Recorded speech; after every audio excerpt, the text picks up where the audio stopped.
Okay, here's how I did this. So you take off the plastic cover. I moved whatever this hose is kind of over there. You can kind of see it. The sensor is, you see those two screws to the left there. I already took out the one screw. The easy way to do that, which was the hardest part, was to have a little Torx wrench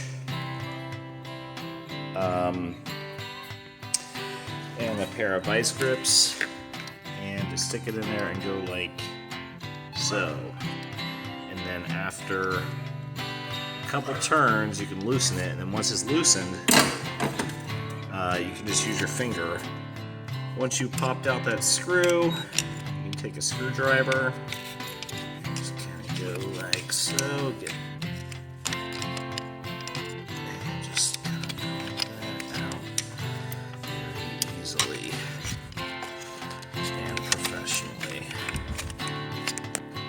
This took me way too long to figure out, but to get the actual sensor off, you just take a little screwdriver, stick it down there,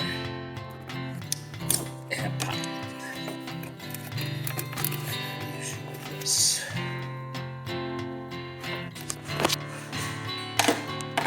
There's the old sensor. Looks like it's got oil or some shit on it. I don't know exactly, but the new one looks newer. So I really had to push this pretty intensely to get it to click down into place. Just FYI.